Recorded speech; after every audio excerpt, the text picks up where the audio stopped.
Nuestro amado Señor, esta mañana aquí en Australia y de noche en otras partes, alabamos tu nombre, Señor, por lo bueno que eres. Vivimos en un mundo, Señor, que está cayéndose a pedazos y sin embargo, como hijos tuyos, Señor, podemos tener paz, esperanza, certeza de que tú eres nuestro Dios y que tú, Señor, te estás preocupado por nosotros.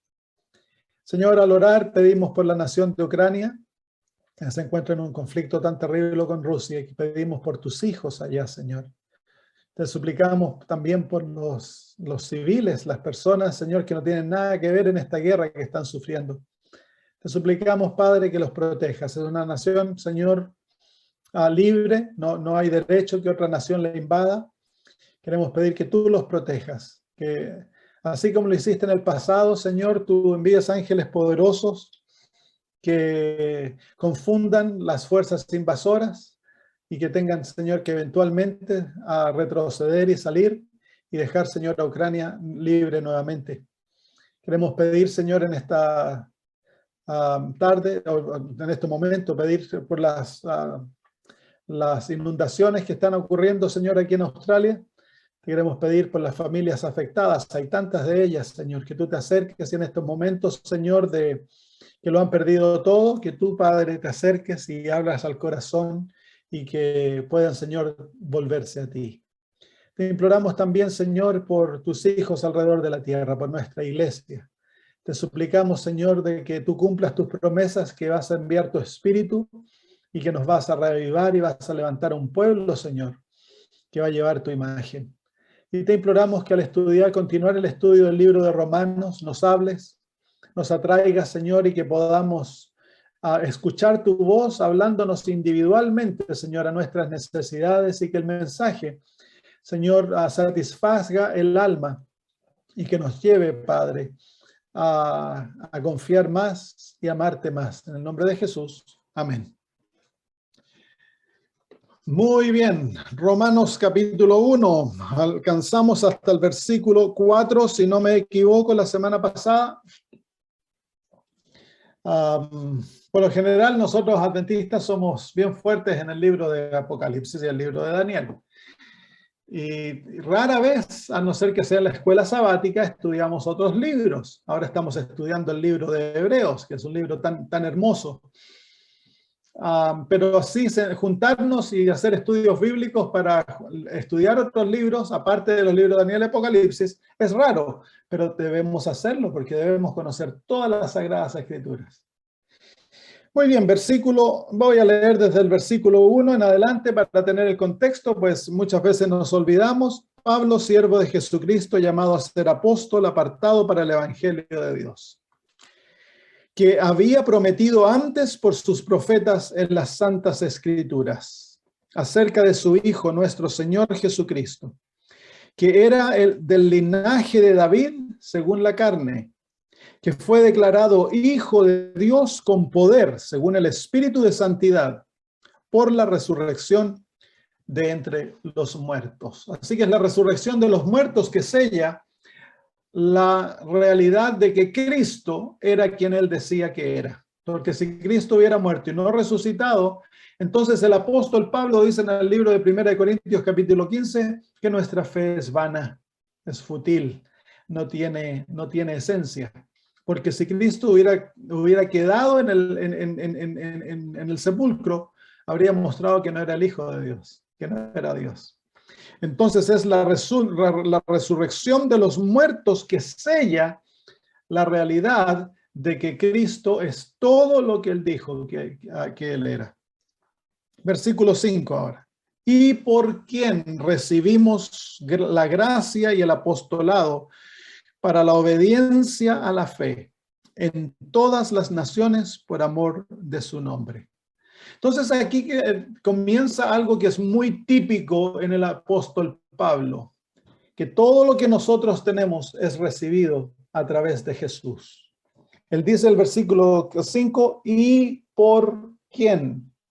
La palabra quién se está, por supuesto, refiriendo al sujeto que fue mencionado en el versículo 4, Cristo Jesús, el Hijo de Dios. Es a través de él que nosotros recibimos todo. Él es la escalera de Jacob que une el cielo y la tierra, que toca ambos ámbitos.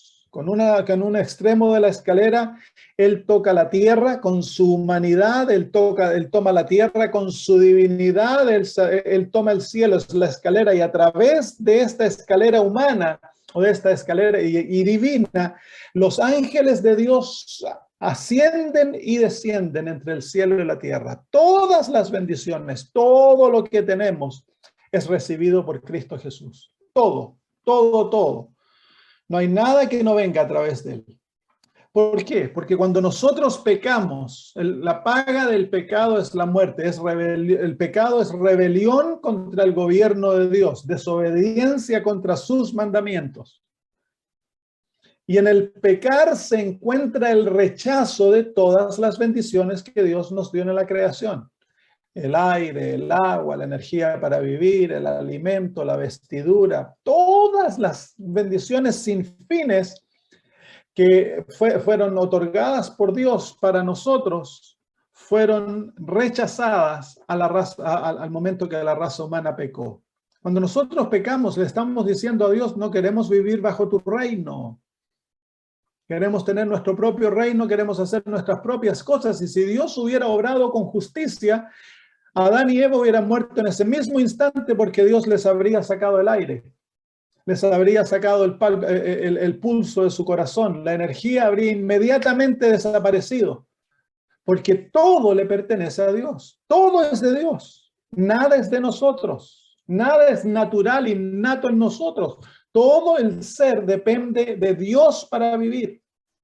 Por eso que el apóstol Pablo, cuando le habló a los griegos, le dijo que en Él, en Dios, nosotros vivimos y respiramos y tenemos nuestro ser.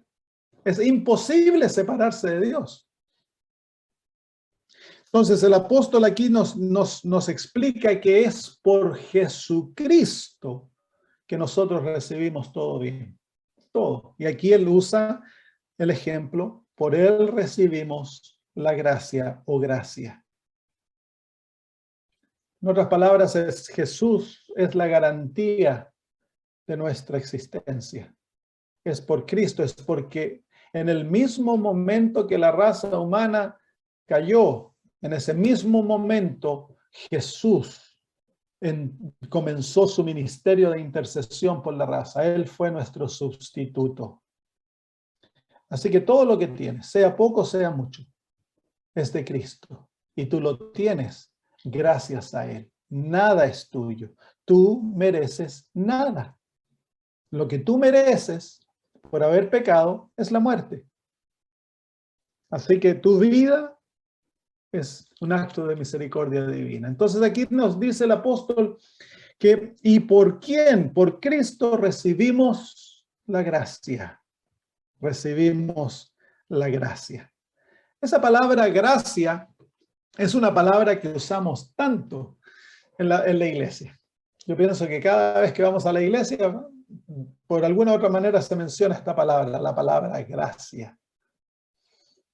Pero es una palabra malentendida, o es una palabra que no es entendida. ¿Qué es la gracia? Es un favor no merecido. Muchos la definen, y es verdad. Pero tiene algo práctico de cómo entender lo que es la gracia. El apóstol Pablo dice que es a través de Cristo que nosotros recibimos la gracia. ¿Qué es la gracia y qué hace la gracia por nosotros? Vamos a ver eso hoy día. Definamos la gracia. Vamos al libro de Tito. Libro de Tito, capítulo 2 y versículo 11. Tito 2:11. Dice, porque la gracia de Dios se ha manifestado para salvación a todos los hombres. Así que el apóstol Pablo aquí nos habla de qué la gracia nos trae. Literalmente dice, porque la gracia de Dios que trae salvación a todos los hombres se ha manifestado. Así que es la gracia que nos trae salvación. Y luego, pero definamos la gracia. Yo quiero ver qué es eso, la gracia. Vamos al capítulo 3. Se fijan ustedes que en el versículo 11 dice que la gracia de Dios se manifestó trayendo salvación.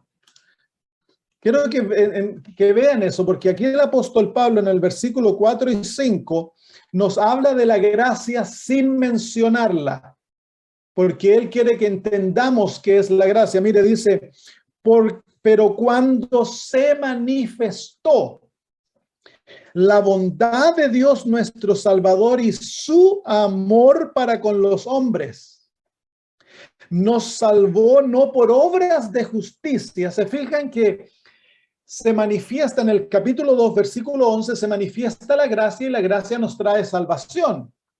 En el capítulo 3, versículo 4, se manifiesta la bondad y el amor de Dios y nos trae salvación. Y hay otro ingrediente más por el cual viene la salvación. En el versículo 5 dice, nos salvó no por obras de justicia que nosotros hubiéramos hecho, sino por su misericordia, por el lavamiento de la regeneración y la renovación del Espíritu Santo.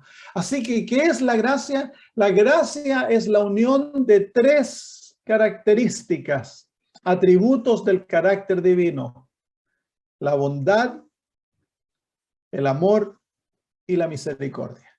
Estos tres atributos del carácter divino se unen en otro atributo que se llama la gracia.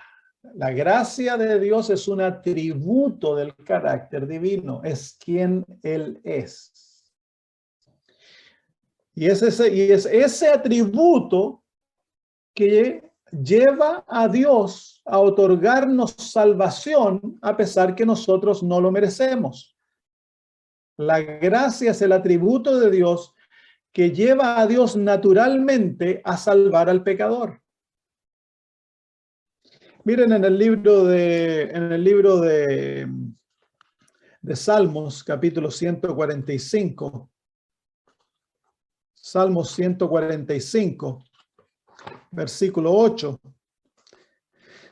Se define el carácter de Dios con una palabra. Ahora, en el español esa palabra no aparece porque nosotros no tenemos una palabra en español para definir esta palabra, así que usamos una alternativa, usamos otra palabra. Capítulo 145, versículo 8, dice, clemente y misericordioso es Jehová, lento para la ira y grande en misericordia. La palabra traducida clemente, que naturalmente quiere decir paciente, que expresa misericordia, es una palabra en el hebreo que se traduce al inglés como gracious o lleno de gracia. Si fuésemos a usar una palabra, está la palabra en español gracioso. La palabra gracioso quiere decir lleno de gracia, pero a medida que han ido pasando los años, evolucionó la definición de esa palabra y ahora quiere decir que alguien es chistoso, cómico, ¿no? Que hace cosas que a uno lo hacen reír. Pero la palabra gracioso es alguien que tiene gracia, es alguien que hace el bien, es alguien en el cual tú puedes confiar. Esa es la palabra originalmente. Es alguien bondadoso. Y eso es lo que define el carácter divino. La palabra gracia es un atributo del carácter de Dios. Y en el Antiguo Testamento Dios siempre es definido como alguien lleno de gracia. Entonces, ese es su atributo natural. Entonces, cuando se nos da gracia, como dice el apóstol Pablo en Romanos 1, que por medio de él recibimos gracia, la gracia, lo que recibimos es la manifestación del atributo divino que nos da salvación. Así que en forma natural, Dios anhela salvar al pecador. No es algo que Dios naturalmente, no es algo que Dios tiene que inventar, desarrollar o crear. Es algo que está naturalmente en él, es un atributo de su carácter. Cuando el ser humano peca, la primera respuesta de Dios es salvarlo, porque la gracia trae salvación. Ya lo leímos en Tito capítulo 2, versículo 11, dice, porque la gracia de Dios que trae salvación a todos los hombres. Así que la gracia divina se manifiesta naturalmente en ofreciendo salvación al pecador, ofreciendo perdón. Y eso tiene que haberse manifestado en el cielo. Cuando Satanás pecó, Dios debe haber deseado perdonarlo, pero Satanás y los ángeles no quisieron arrepentirse, no quisieron perdón. Por lo tanto, fueron echados y perdieron la capacidad de recibir perdón. Dios naturalmente busca salvar al pecador. Es la primera reacción de Dios. Nosotros tendemos a imaginar a Dios enojado con nosotros cuando pecamos. Y se necesita que Jesús interceda por nosotros para que el Padre no nos castigue. Pero eso es un cuadro falso. La ira de Dios se manifiesta tan solo cuando el pecador no se rinde a la gracia divina. Entonces entra el ministerio de la ira de Dios, que es muy raro. Pero lo primero que Dios hace es tratar de salvar, y lo vemos en ejemplo en el Antiguo Testamento en forma natural. Se ve eso muchas veces en el Antiguo y el Nuevo Testamento. A Jesús le traen la niña o la mujer encontrada en el adulterio. ¿Qué es lo que hizo Jesús? ¿Qué es lo primero que Jesús hace? ¿La trata de castigar? ¿La reta? No. ¿Qué hizo? La defendió y la perdonó. Y le dio el poder para dejar de pecar. Esa es la gracia. Esa es la manera que Dios obra. Cuando Adán y Eva pecaron, Dios entra en el jardín y ¿qué es lo primero que hace? Llama a Adán y Eva, que estaban escondidos porque estaban atemorizados de Dios. Y cuando salen, ¿qué es lo que hace Dios? Les ofrece perdón y les ofrece esperanza, y al final del día Adán y Eva están perdonados. ¿Por qué? Porque esa es la manera natural de actuar con Dios. Y así uno lo ve historia tras historia. La historia del rey Manasés es clásica. Manasés, un rey malvado, mató profetas, adoró el cielo, la luna, las estrellas, trajo sacerdotes homosexuales, pasó a los niños por fuego. Dios permitió que se lo llevasen al exilio. Y cuando estaba ya en el exilio en Asiria, se acordó de Dios, dice la Biblia. ¿Y qué hizo Dios? Dios lo perdonó y lo trajo de vuelta y le otorgó su reino. Y Manasés gobernó por varios años. ¿Qué hizo Dios con David cuando David cometió adulterio y mató al esposo de la mujer que cometió adulterio? David de primera escondió el pecado. Entonces Dios le envió un profeta. ¿Para qué envió el profeta? Para que abrir los ojos de David para que Dios pudiera perdonarlo, porque si no hay arrepentimiento, Dios no puede perdonar. Pero ¿qué es lo que anda buscando Dios? Anda buscando perdonar al pecador. Cuando David se arrepintió, Dios lo perdonó, pero permitió que vinieran las consecuencias de su pecado que él mismo se dio. Esta es la naturaleza de Dios. Dios es un Dios lleno de gracia. Él naturalmente busca salvar al pecador. Y miren, en el libro de Romanos se nos indica algo maravilloso, el capítulo 5 de Romanos. Capítulo 5 de Romanos, el versículo 21. Dice, vamos a leer el versículo 20 también. Pero la ley se introdujo para que el pecado abundase. Mas cuando el pecado abundó, sobreabundó la gracia. Y él ilustra luego esto en el versículo 21, porque así como el pecado reinó la muerte, así también la gracia reine por la justicia para vida eterna mediante Jesucristo, Señor nuestro. Así que Dios introduce la ley con el propósito de que no haya excusa para el pecado, y al dejar la definición de pecado tan claro, entonces sobreabunda el pecado. El ser humano llega a ser muy culpable. ¿Y con qué propósito hace eso? Para que sobrebrille su gracia. La gracia, donde hay la manera que Dios confronta el pecado es con gracia. Y donde hay más pecado, hay más gracia. Tanto de que nunca puede sobrepasar el pecado a la gracia. Entonces, eso es lo que dice, donde sobreabundó el pecado, sobreabundó la gracia. Así que mientras más hundido en el pecado se encuentra el ser humano, más gracia está al alcance de ellos. Qué maravilloso, ¿no? Esa es la manera que Dios obra. Eso es quien Él es. En el libro, en el mismo capítulo 5, el apóstol dice, en el capítulo 5, en el versículo 2, dice, por quien también tenemos entrada por la fe a esta gracia, en la cual estamos firmes y nos gloriamos en la esperanza de la gloria de Dios.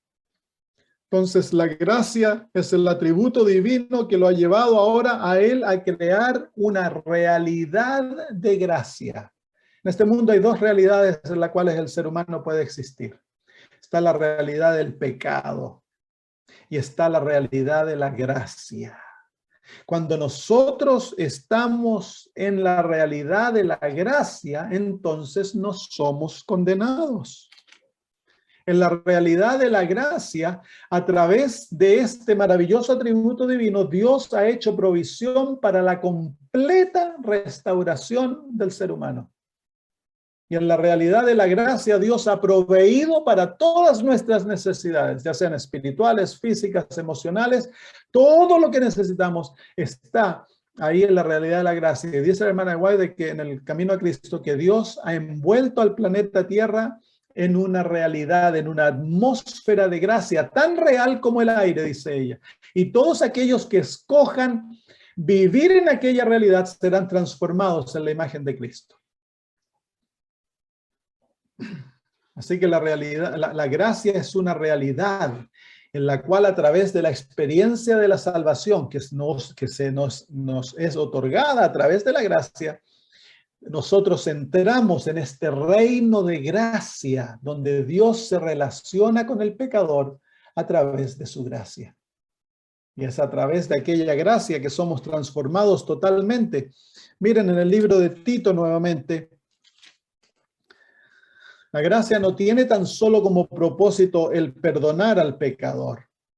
En el capítulo 2, versículo 11 y 12 dice, porque la gracia de Dios se ha manifestado para salvación a todos los hombres. Y mire lo que dice ahora, enseñándonos. ¿Qué es lo que nos enseña? La gracia nos enseña ¿a qué? Que renunciando a la impiedad y a los deseos mundanos, vivamos en este mundo, en este siglo, sobria, justa y piadosamente. Así que el propósito de la gracia es enseñar al ser humano, entrenarlo a vivir en el plan original de Dios en un mundo caído. Salvarnos, vamos a definir la salvación en un ratito cuando lleguemos ahí, pero la gracia es lo que nos enseña, lo que nos da el poder para nosotros, no tan solo llegar a ser hijos de Dios, sino que también a vivir como hijos de Dios en un siglo, en un mundo que está en rebelión. Tristemente se ha abaratado la gracia en el mundo evangélico, protestante y también dentro de la iglesia adventista, en que vemos la gracia simplemente a Dios perdonando nuestros pecados. Y eso es maravilloso, pero no es tan solo lo que Dios desea hacer, como este versículo claramente muestra. Mire, si seguimos leyendo, dice, aguardando la esperanza bienaventurada y la manifestación gloriosa de nuestro gran Dios y Salvador Jesucristo, quien se dio a sí mismo por nosotros para redimirnos de toda iniquidad y purificar para sí un pueblo propio, celoso de buenas obras. Y dice, esto habla y exhorta. Entonces, ese es el evangelio completo. Jesús se entrega, que a través de la gracia se entrega para redimirnos y purificarnos. Y tener a un pueblo que es obediente, un pueblo celoso de buenas obras, un pueblo que vive para representar a Dios en el medio de un mundo que está en rebelión contra Dios.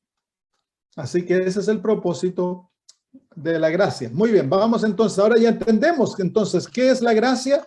Es el atributo divino que nos da la salvación y nos transforma para nosotros vivir una vida en su imagen, de acuerdo a su voluntad. Es el atributo divino que confronta al pecador con perdón, con esperanza, con salvación.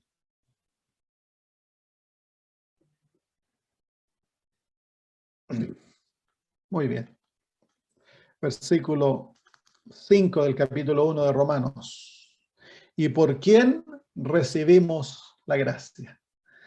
La gracia es todo para el pecador, queridos amigos. Este atributo divino es todo. Dios nos trata con favor, con amor, nos provee todo, nos da la victoria, nos trata como que nunca hubiésemos pecado. Todas las bendiciones divinas vienen a través de la gracia, pero son otorgadas a través de Cristo Jesús. Son otorgadas a través de Cristo Jesús. Tú no tienes nada sin Cristo.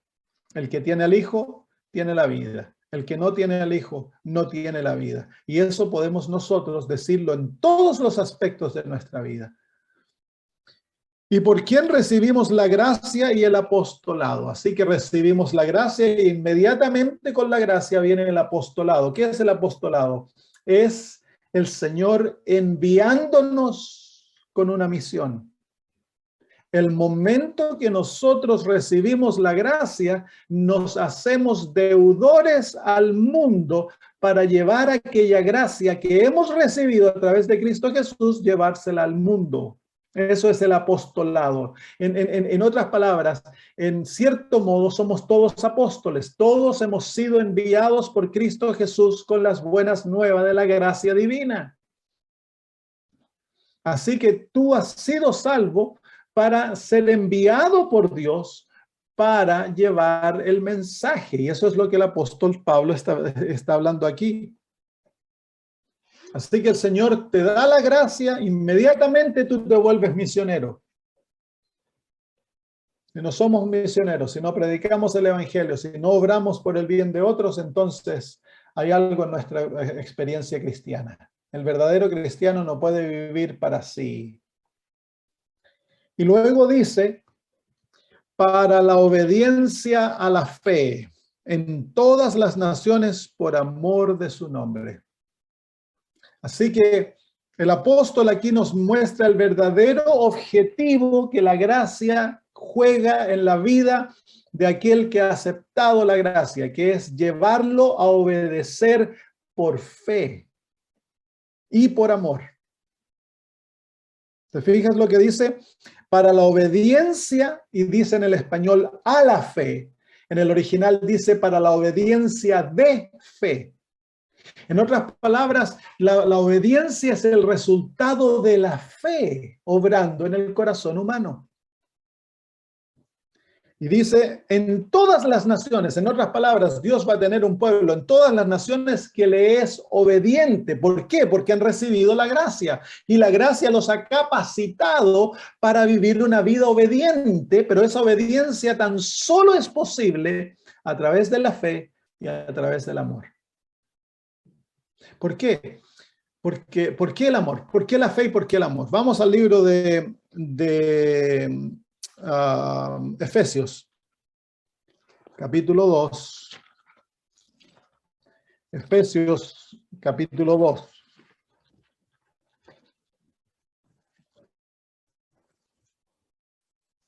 Versículo 8 dice, porque por gracia sois salvos. Entonces ahora entendemos eso. Claro, si la gracia de Dios es que nos trae la salvación, si nosotros fuéramos a ver esto en una manera visible, práctica, la gracia de Dios es como la mano de Dios que nos da la salvación. Tiene el don de la salvación en su mano y se extiende hacia nosotros ofreciéndonos la salvación. Entonces, por gracia sois salvos. Y luego dice, por medio de la fe. Así que si la gracia es el medio a través del cual Dios nos ofrece la salvación, la fe es el medio a través del cual nosotros la recibimos. Así que la fe es como que fuese nuestra mano extendiéndose para recibir el don de la salvación. La salvación es el regalo. La gracia no es el regalo, la salvación es el regalo. La gracia es el atributo divino que nos da la salvación. La fe es, podríamos decir así, el atributo humano, pero no es un atributo humano. Es la respuesta humana para recibir el don de la salvación. Así que hablemos un poquito de la fe, ya que el apóstol Pablo la menciona. No podemos obedecer sin fe y sin amor, porque la fe ha de obrar por el amor. Dice en el libro de Gálatas, el capítulo 5.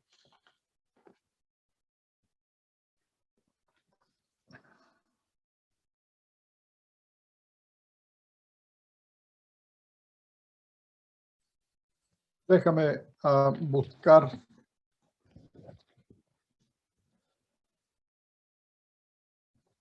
Gálatas capítulo 5, déjame abrir mi Biblia en inglés porque me confundí del versículo.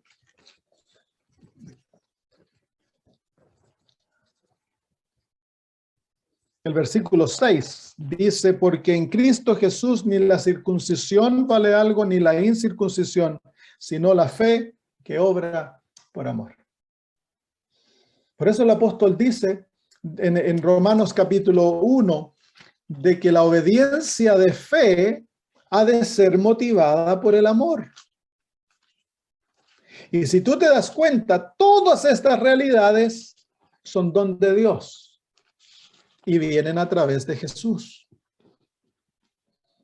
Es por eso que Jesús dijo, si me amáis, guardad mis mandamientos.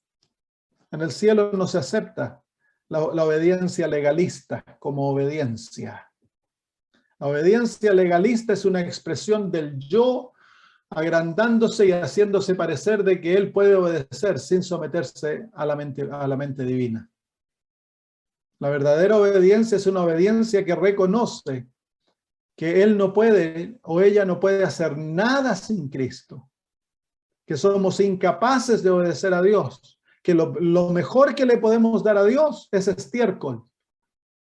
No importa cuán buenas sean nuestras obras, si no están motivadas por la fe y el amor, entonces es estiércol ante los ojos de Dios. Porque es la manifestación egoísta del yo. Y el gobierno de Dios está basado en el amor, queridos amigos. La ley de Dios es la ley del amor. Por lo tanto, tú no puedes obedecer esa ley si no estás motivado por el amor divino. Si te fuerzas a obedecer, no es obediencia en los ojos de Dios. La verdadera motivación de la obediencia debe ser la motivación del amor, y ese amor nos es otorgado por la gracia. Es un don de gracia, así como la fe.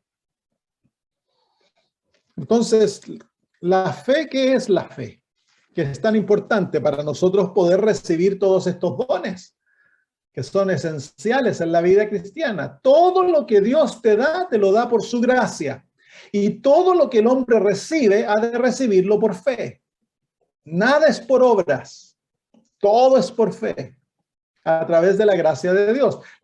Entonces veamos aquí en el libro de Hebreos, capítulo 11, que nos da una definición de la fe. En versículo 1. Capítulo 11, versículo 1. Es pues la fe la certeza de las cosas que se espera, la convicción de lo que no se ve. Entonces la fe es un principio divino, porque no es humano, que nos capacita. Y miren las palabras que definen la fe: certeza y convicción o realidad en el original. Entonces es la certeza y luego dice de lo que se espera.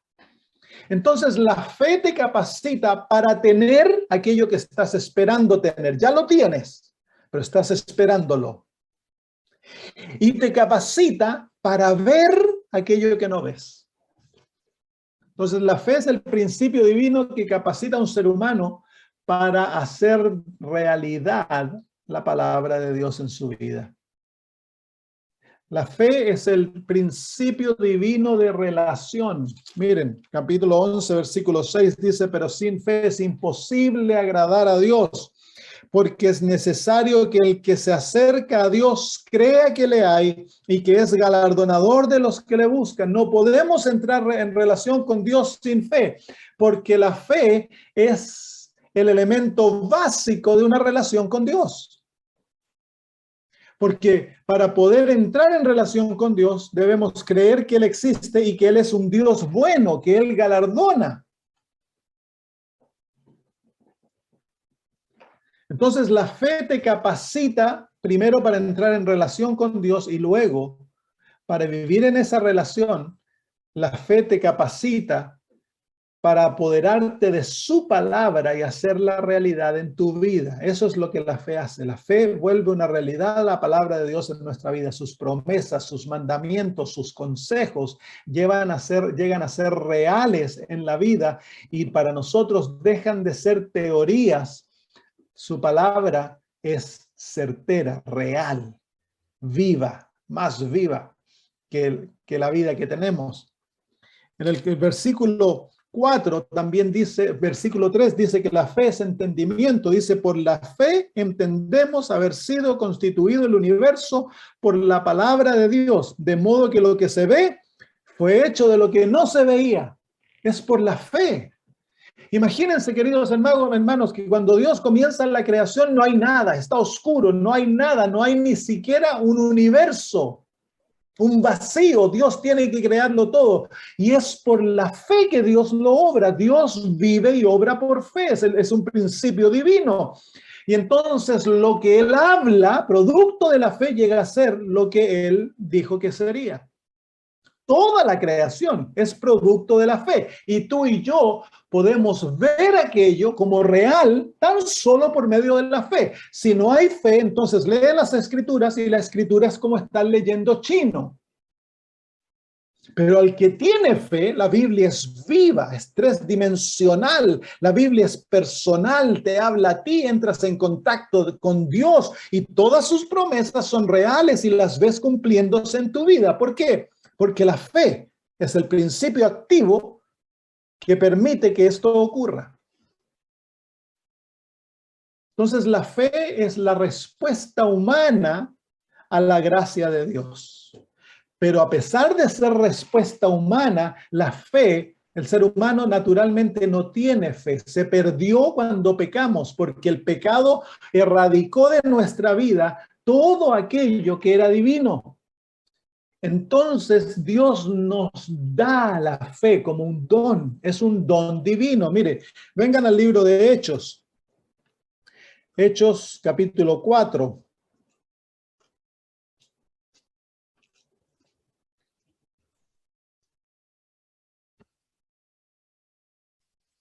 Cuando Pedro y Juan van al templo a orar y se encuentran con el paralítico.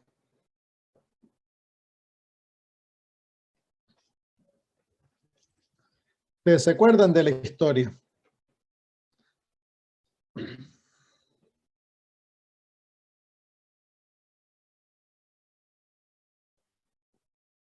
No, es el capítulo 3.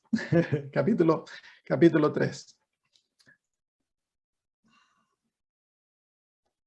Vamos a leer desde el versículo 11. Dice, y teniendo asidos a Pedro y a Juan el cojo que había sido sanado, todo el pueblo atónito concurrió a ellos al pórtico que se llamaba de Salomón. Capítulo 3, versículo 12.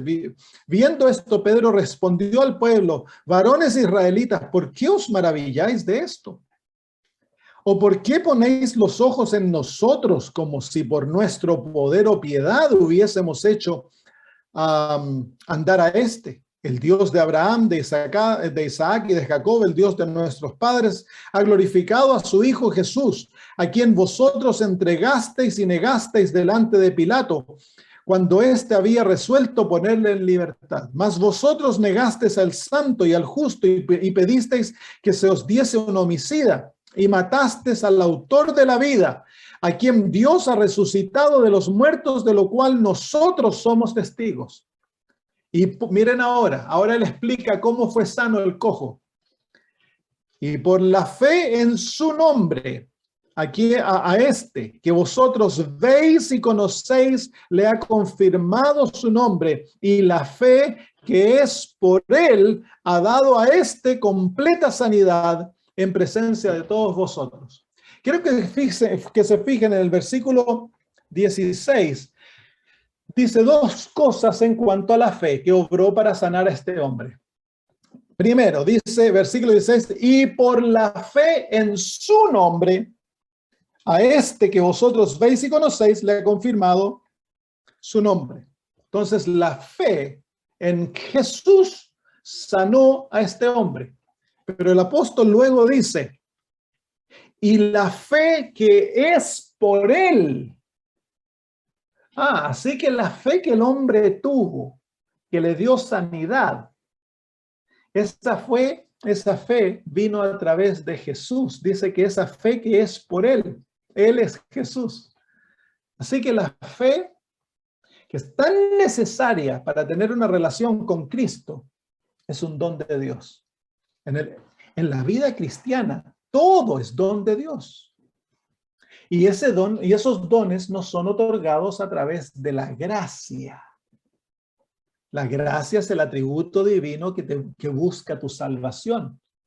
Pero para salvarte, Dios sabe que necesitas fe. Entonces te da fe. Y necesitas vida, y necesitas agua, necesitas aliento, necesitas energía, necesitas transformación, necesitas ser obediente, necesitas amor, necesitas perdón, necesitas el arrepentimiento, necesitas el Espíritu Santo, necesitas a Cristo como Salvador. Todas las cosas que necesitas en la vida espiritual y tu vida física vienen a través de la gracia, incluyendo la fe. Y la fe es lo que te capacita para recibir lo que Dios te da. Así que es esta fe que capacitó a este hombre para ser sano. Así que si nosotros vemos este principio de fe en forma activa, la fe es lo que lleva al ser humano a obedecer. Siempre y cuando la fe esté unida a otro atributo divino, el amor. Romanos capítulo 1, nuevamente, ya entendemos entonces la gracia. Quiero que no se olviden, porque el apóstol Pablo va a usar estos términos cuando lleguemos al capítulo 3, capítulo 4, capítulo 5, que son capítulos complejos, pero si entendemos estos principios, la fe, la gracia, la salvación, entonces se hace mucho más fácil entender lo que el apóstol Pablo está diciendo. Por eso estoy definiendo estas palabras aquí, para que cuando lleguemos allá ya lo entendamos. Entonces la fe obra por el amor, y el amor es otro don divino, pues. Es una característica divina. Dios es amor. Y es un don que Dios nos da. Miren, Romanos capítulo 5, versículo 2.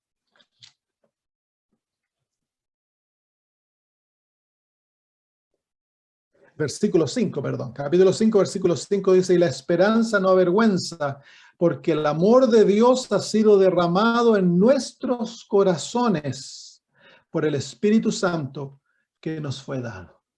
Así que el amor es un don. El corazón humano es incapaz de amar. El corazón humano es egoísta. Lo que nosotros definimos por amor es egoísmo. La niña se enamora del muchacho y viene donde su amiga le dice, he encontrado el hombre que me va a hacer feliz todo el resto de la vida. Eso es egoísmo. Eso no es amor. Esa muchacha espera que ese muchacho satisfaga todas sus necesidades. Eso es mentira. No, eso no ocurre. El verdadero amor debiera decir, he encontrado al hombre por el cual yo voy a vivir para ser feliz todos los días de mi vida. Eso es amor. Es distinto, ¿no? Miren la definición del amor por el apóstol Pablo en 1 Corintios, capítulo 13.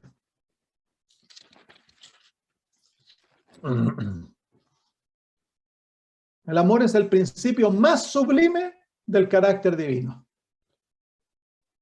Hay tres principios que gobiernan el universo. En el capítulo 13, el versículo 13 dice, y ahora permanecen la fe, la esperanza y el amor. Estos tres, pero el mayor de ellos es el amor. Es el principio más sublime.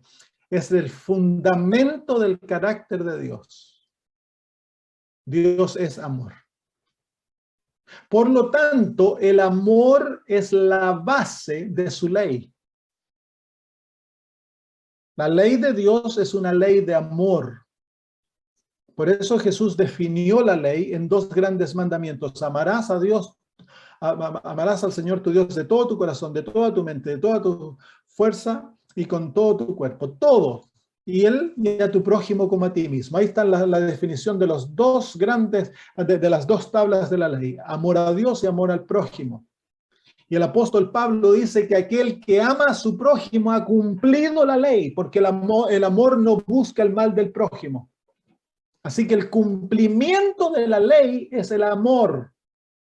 Es por eso que a través de su Espíritu Dios derrama su amor en nuestros corazones. Eso es la manera que Dios escribe su ley en el corazón. Cuando Dios derrama su amor en nuestro corazón y en nuestra mente, Él nos ha dado el principio de su ley. Dios no tiene que escribir la ley. No tendrás dioses ajenos, acuérdate del sábado, honra a tu padre y a tu madre. Eso no está escrito en el corazón y en la mente. Lo que está escrito en el corazón y en la mente es el principio del amor, porque el amor es el cumplimiento de la ley. Si tenemos el amor divino que obra a través de la fe y es recibido por gracia, vamos a ser obedientes. Así que de todos los cristianos, los adventistas del séptimo día debieran ser los más amorosos. ¿Por qué? Porque nosotros se nos describe en el libro de Apocalipsis, he aquí los que tienen la ley, los mandamientos de Dios. ¿Y qué son los mandamientos de Dios? El amor, pues. Así que de todos los cristianos, los adventistas debiésemos ser los más amantes, los más pacientes, los más caritativos. ¿Por qué? Porque tenemos la ley de Dios escrita en nuestro corazón y en nuestra mente. ¿Qué es el amor? Capítulo 13, versículo 4. El amor es sufrido, es benigno. El amor no tiene envidia. El amor no es jactancioso, no se envanece, no hace nada indebido. Aquí él nos está diciendo lo que el amor hace y no hace. Lo define en acción, porque el amor es un principio activo que nos lleva a vivir una vida de acción. El amor obra a través de la fe y lleva a vivir una vida de actividad, de buenas obras. No hace nada indebido, no busca lo suyo. Ahí se encuentra la definición del principio del amor. ¿Por qué es que el amor no tiene envidia? Porque el amor no busca lo suyo. ¿Por qué es que el amor no hace lo malo? Porque el amor no busca lo suyo. El amor busca lo del otro. Dice, no se irrita. Así que si nosotros tuviéramos amor, realmente no nos enojaríamos. Porque el enojo humano es un enojo egoísta. Nosotros no nos enojamos porque se invadió nuestra privacidad, porque nos dijeron algo que no nos gusta, algo que nos hirió. Entonces respondemos en enojo. Eso es egoísmo. La ira divina es resultado de amor, no de egoísmo. Nuestro enojo es egoísta. No se irrita, no guarda rencor. Claro, pues si yo no buscara lo mío, y a mí me hicieran mal, no puedo guardarlo rencor. ¿Por qué? Porque yo no busco lo mío, yo busco lo tuyo. Yo estoy buscando hacerte bien, yo estoy buscando tu bendición, tu felicidad, que tú crezcas. Yo vivo mi vida para ti. Entonces, si tú me ofendes, no guardo rencor, porque mi vida es para ti. Distinta manera de verlo, ¿no? Totalmente opuesto a la manera que nosotros hemos sido enseñados en la sociedad. Totalmente opuesto. No se goza de la injusticia, mas se goza de la verdad. Todo lo sufre, todo lo cree. El amor es medio tonto. Todo lo cree, todo lo espera, todo lo soporta. El amor nunca deja de ser. Claro, el mundo define a la gente que vive de esta manera como tontos. Se pueden aprovechar de ellos, ponen la otra mejilla, llévate mi capa, no, yo no me defiendo a mí mismo. Son tontos, pero son los más poderosos. Porque el verdadero poder se encuentra en la humildad, en la sumisión. Es difícil ser humildes. Es fácil ser enojones y pelear y arguir. Eso es fácil porque eso es la manera que el yo responde, la naturaleza caída. Pero ser mansos y humildes de corazón cuando te están escupiendo, te están abofeteando, te están acusando falsamente, te están maltratando, eso es difícil. Y ahí se encuentra la verdadera grandeza, el verdadero poder. Se encuentra en el amor. Cuando uno se niega a sí mismo por el bien del otro, por buscar el bien del otro. Eso es el principio del amor, que es el mismo principio del gobierno de Dios, su carácter. Eso es quien Dios es. Todo lo que Dios hace, lo hace por amor. Y todas las relaciones están fundadas en estos dos principios, la fe y el amor. Entonces, la fe es lo que nos capacita a nosotros para recibir de Dios todos sus dones y hacerlos reales. ¿Y cómo obra? La fe tiene 3 pasos. Los hemos estudiado antes, no lo voy a tomar el tiempo para explicarlos. A lo mejor hay personas aquí que no han escuchado. Ellos pueden ir a revisar aquellos temas que hace tiempo, cuando hablamos de la justificación por la fe, hablamos de la fe. La fe obra de 3 maneras. Hay 3 principios que gobiernan la fe para que la fe pueda ser fe. Lo primero es que la fe cree. Vamos al libro de Hebreos. Para que la fe exista, la fe lo primero que hace es creer la palabra de Dios. Dice en el versículo 6 del capítulo 11 de Hebreos, pero sin fe es imposible agradar a Dios, porque es necesario que el que se acerca a Dios, y mire, ahora viene la palabra, crea que le hay. Así que para que la fe sea un principio activo en la vida, la fe primero cree. Eso es lo que activa la fe. Si no, la fe está durmiente. Si tú vives en duda, siempre desconfiando que Dios no te responde las oraciones, que a lo mejor esto no se aplica a ti y nunca crees, la fe está durmiente, no está activa. Para que la fe se vuelva activa y viva, la persona ha de escoger creer. El creer es algo que nosotros escogemos. No es un sentimiento. La fe no tiene nada que ver con sentimientos. Tú puedes estarte sintiendo terrible, puedes estar pasando por circunstancias dificilísimas que niegan, las circunstancias niegan la palabra de Dios, pero tú aún puedes escoger creer. Creer que lo que Dios dice es verdad. Creer que las promesas se cumplirán, creer que Dios está contigo a pesar de que no lo sientes, no lo ves y todo está yendo en contra de ello. Tú puedes levantarte sobre las circunstancias y escoger creer. Escoger el creer es nosotros usando nuestra voluntad para creer en la palabra de Dios. Y ahí es cuando la fe, ¡pum!, la fe se vuelve activa. Al que no cree, todo le es imposible. Al que cree, todo le es posible. No hay nada difícil para aquel que cree. Es por eso que Jesús, cuando iba a sanar, le decía, ¿tú crees? ¿Qué deseas que yo haga para que la persona expresase su fe? La fe que no se expresa no es fe. Cuando creemos algo debemos expresarlo para que se asiente. Entonces, ese es el primer paso. La fe, para que sea una fe activa, ha de creer. Segundo paso. Segundo elemento para que la fe obre. Versículo 7. Por la fe Noé, cuando fue advertido por Dios acerca de cosas que aún no se veían, con temor preparó el arca en su casa, el arca en que su casa se salvase, y por esa fe condenó al mundo y fue hecho heredero de la justicia que viene por la fe. Versículo 8, por la fe Abraham, siendo llamado, obedeció para salir al lugar que había recibido como herencia y salió sin saber a dónde iba.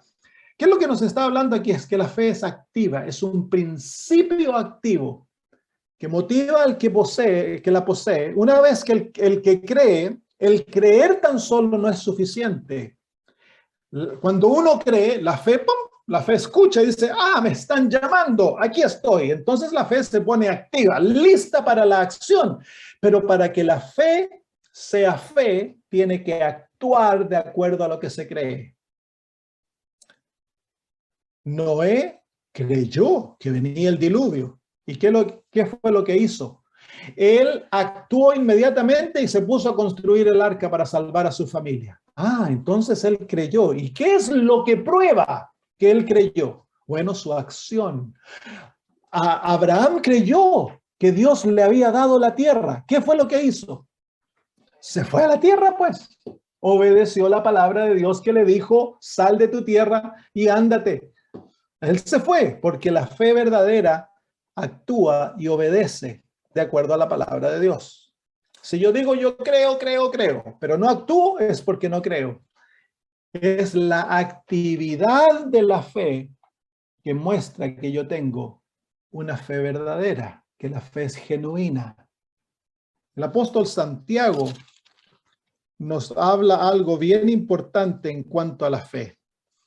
Miren, capítulo 2 del libro de Santiago, versículo 17, dice, así también la fe, si no tiene obras, es muerta en sí misma. Así que si la fe sin obras, si la fe no actúa, si la fe no obedece, es muerta. Miren, versículo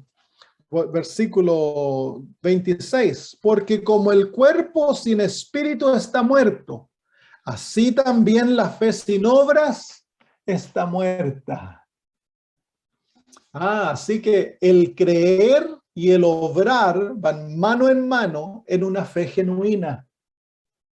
En la fe viva, el creer y el obrar, la obediencia y la creencia van juntos. No se pueden separar.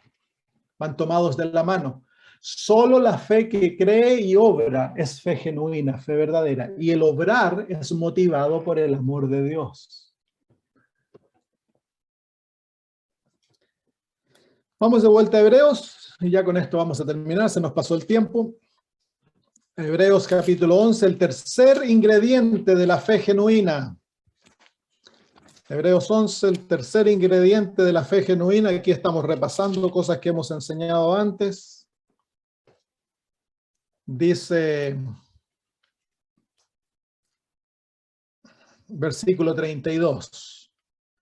¿Y qué más digo? Porque el tiempo me faltaría contando de Gedeón, de Barak, de Sansón, de Jefté, de David, así como de Samuel y de los profetas, que por fe conquistaron reinos, hicieron justicia, alcanzaron promesas, taparon boca de leones, apagaron fuegos impetuosos, evitaron filo de espada, sacaron fuerzas de debilidad, se hicieron fuertes en batallas, pusieron en fuga ejércitos extranjeros, las mujeres recibieron sus muertos mediante resurrección. Y hasta ese punto, todo parece maravilloso, una fe que actúa, una fe que obedece y actúa y hace grandes cosas. Lo imposible es hecho por la fe. Así que aquí vemos los primeros dos ingredientes, la fe que cree y que actúa y obedece de acuerdo a la palabra de Dios. Se hacen cosas maravillosas. Y luego viene a la mitad del versículo 35, dice, mas otros fueron atormentados, no aceptando el rescate, a fin de obtener mejor resurrección. Otros experimentaron vituperios y azotes, y además de estos, prisiones y cárceles. Fueron apedreados, aserrados, puestos a prueba, muertos a filo de espada, anduvieron de acá para allá, cubiertos de pieles de ovejas y de cabras, pobres, angustiados, maltratados, de los cuales el mundo no era digno, errando por los desiertos, por los montes, por las cuevas y por las cavernas de la tierra. Y todos estos alcanzaron buen testimonio mediante la fe, no recibiendo lo prometido. Así que aquí vemos el tercer elemento de la fe que está dispuesta a creer y obrar con Dios y por Dios cuando todo está yendo mal. Y esto se llama confianza. Una fe que confía a pesar de las circunstancias. El apóstol Pablo nos habla de su propia experiencia en 2 Corintios capítulo 12. Capítulo 11. Mire lo que nos dice de su propia experiencia. Versículo 23 dice, capítulo 11, versículo 23 de 2 Corintios. Son ministros de Cristo, como si estuviera loco hablo. Yo más, en trabajos más abundantes, en azotes sin números, en cárceles más, en peligros de muertes muchas veces. De los judíos 5 veces he recibido 40 azotes menos 1. 3 veces he sido azotado con varas, 1 vez apedreado, 3 veces he padecido naufragio, 1 noche y 1 día he estado como náufrago en alta mar, en caminos muchas veces, en peligros de ríos, peligros de ladrones, peligro de mi nación, peligros de los gentiles, peligros de en la ciudad, peligros en el desierto, peligros en el mar, peligros entre los falsos hermanos, en trabajo y fatiga, en muchos desvelos, en hambre y sed, en muchos ayunos, en frío y en desnudez, y además de otras cosas, lo que sobre mí se agolpa cada día, la preocupación por todas las iglesias. Ahí vemos una fe que confía. Es el tercer elemento de la fe. La fe que cuando todo parece ir mal, cuando la vida se vuelve oscura y difícil, la fe se aferra a Dios y sigue creyendo y obrando de acuerdo a su palabra, a pesar de que pareciera que las promesas no se cumplen. Esa es verdadera fe, fe genuina. A Noé le tomó 120 años, tiene que haber sido difícil, 120 años de espera que se cumpliera la promesa. Todo el mundo estaba en contra de él, era el loco de la tierra, era vilipendiado, maltratado, insultado, incluso por su propia iglesia. Sin embargo, él, por la fe, condenó al mundo entero. Después de 120 años se cumplió la promesa, él y su familia fueron salvos. Entonces, queridos hermanos, el apóstol Pablo, cuando en Romanos capítulo 1 nos habla de la fe, él nos está hablando del principio que obra a través del amor, que nos capacita a vivir en una relación con Dios, que nos capacita para apropiarnos de las promesas divinas y hacerlas personales y vivir en una realidad que tan solo aquel que tiene fe la ve. Lo que ve y lo que se espera. Nosotros ya vivimos en aquella realidad. El Hijo de Dios que tiene fe vive ya como que si estuviera en el cielo, vive sentado en la diestra del Padre. Él vive con gozo a pesar de lo que ocurra, porque sabemos de que esto es temporal, gracias a la palabra de Dios. Entonces, Romanos capítulo 1 dice, ¿y por quién? Versículo 5, ¿y por quién recibimos la gracia y el apostolado para la obediencia de fe en todas las naciones por amor de su nombre? Qué versículo más maravilloso. El verdadero testimonio que somos cristianos es que somos obedientes a Dios. Y es una obediencia recibida por la fe y llevada a cabo por el amor, que obran juntos en el corazón del ser humano para hacernos fieles. Muy bien. Ahí lo dejamos. Pudimos avanzar tan solo un versículo, pero no importa si no estamos apurados. ¿Hay alguna pregunta? Tienen que explicarlo. No importa que no salga como yo lo explico, pero tienen que explicarlo porque esa es la manera que a ustedes les queda en la mente luego. Así que estudienlo, entiéndanlo y después explíquenselo a alguien y ahí les va quedando en la mente y lo van entendiendo. Y el hecho de uno tener, porque ese último punto es crucial, el de la confianza, porque cuando uno va mal es cuando uno es más fácil de caer y dejar de tener fe. Pero los sentimientos de desánimo serían normales a pesar de persistir en confianza, digamos. Sí. Porque uno se siente culpable cuando se desanima. Son normales. Los sentimientos de desánimo son normales, pero son el producto del yo. Entonces uno tiene que levantarse sobre ello por fe y vivir en la realidad divina, no en la realidad del yo. Entonces esa es la manera que vencemos a los sentimientos, no les hacemos caso. Cristo Jesús estaba deprimido en la cruz, el Salmo 22 nos dice, tenía sentimientos terribles, sus sentimientos lo engañaban. Pero él no vivió en aquellos sentimientos, él expresó, Padre, en tus manos encomiendo mi espíritu.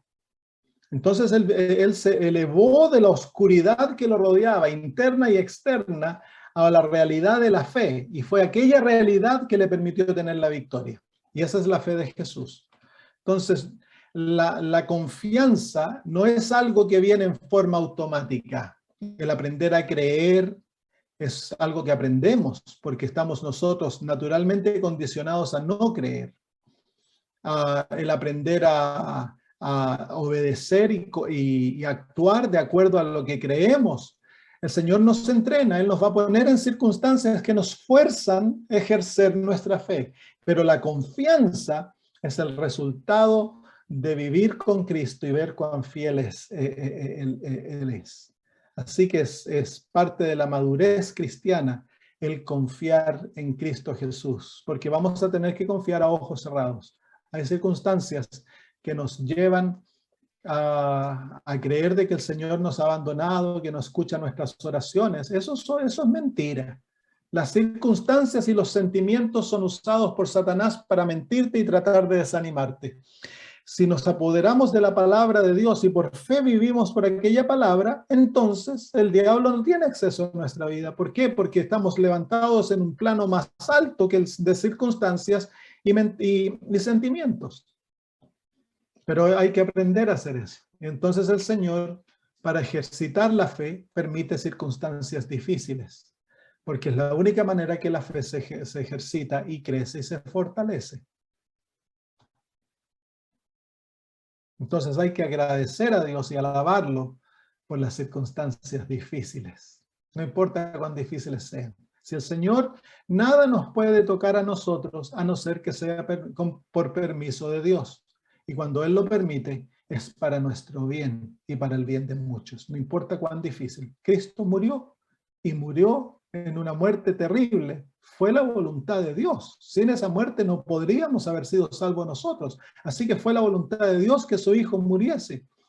Así que, pero Él se elevó sobre los sentimientos, las circunstancias, Satanás diciéndole, si eres el Hijo de Dios, si eres el Hijo de Dios. Cristo Jesús descansó en la palabra de su Padre, que le había dicho, este es mi Hijo amado, en quien yo tengo contentamiento. Entonces Él descansó en aquello, no permitió que las circunstancias le robaran de la certeza que Dios había dicho por su palabra. Pero esa certeza tan solo se vive a través de la fe. Es la fe, el principio divino que nos capacita para hacer la palabra de Dios una realidad en nuestras vidas. Gracias. La Biblia dice, el justo por la fe vivirá.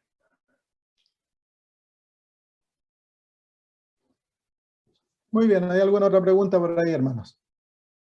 Ahí sí. Ahora sí.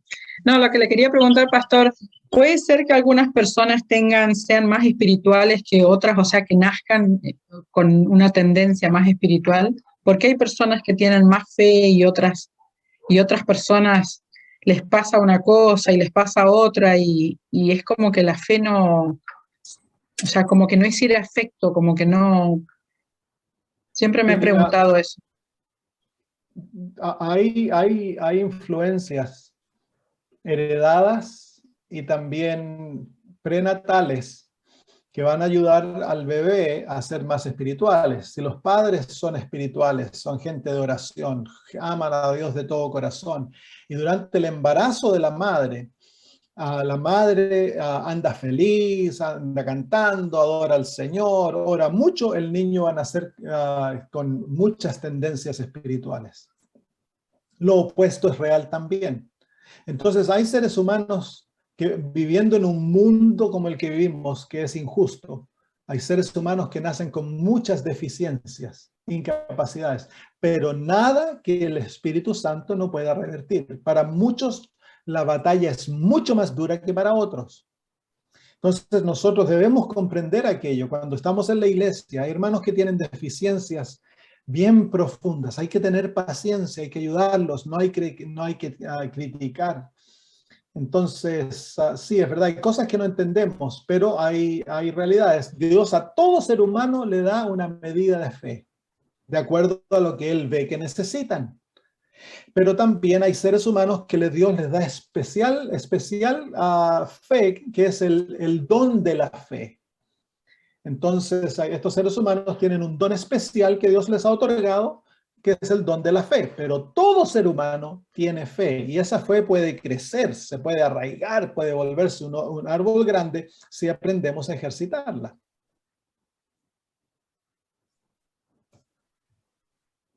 Gracias, pastor.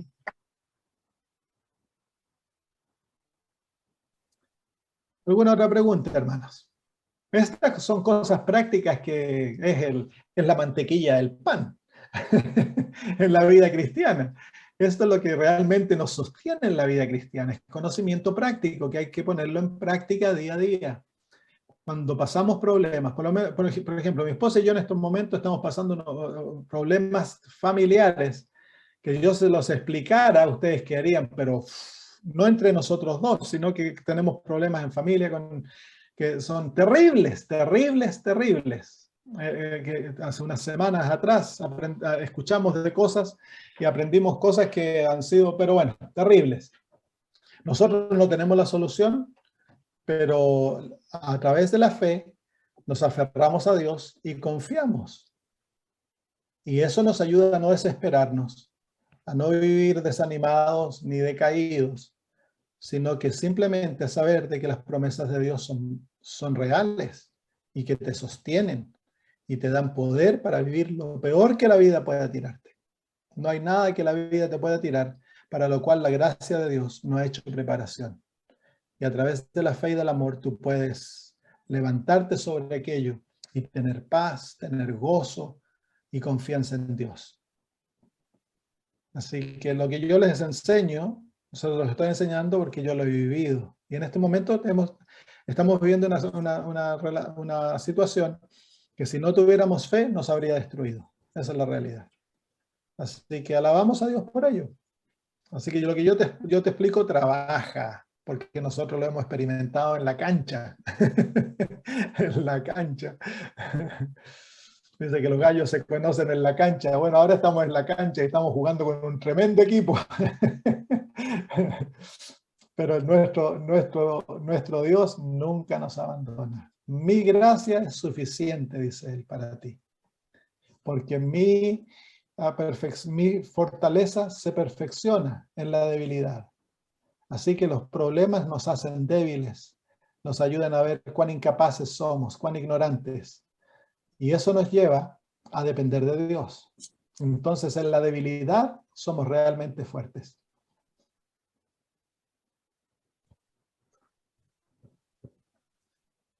Bueno, si no hay otra pregunta, oremos entonces.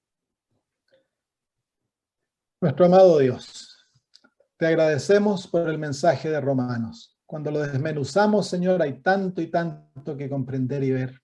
Gracias, Señor, por tu gracia maravillosa, por aquel atributo tuyo que nos lleva a ser amados por ti.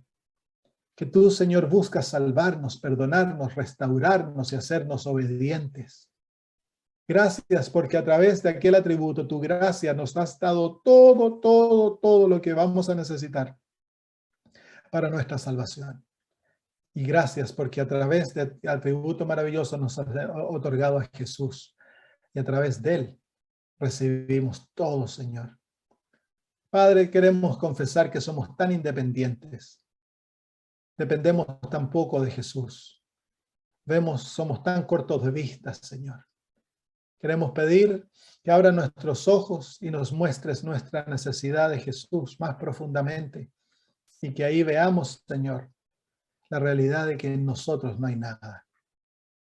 Gracias también por el don de la fe y del amor que nos lleva a ser obedientes. Nos capacita, Señor, para la obediencia y la transformación a una vida santa, Señor. Y queremos pedir que lo vuelvas una realidad en nuestro corazón. Que te seamos obedientes, que seamos, Señor, amorosos, que podamos vivir una vida que te refleje a ti en el medio de un mundo rebelde y que esto lleve a otros a desear tenerte a ti. Señor, haz que en el hogar practiquemos estas cosas, que vivamos por la ley del amor, el hacer feliz al otro, Señor. Gracias.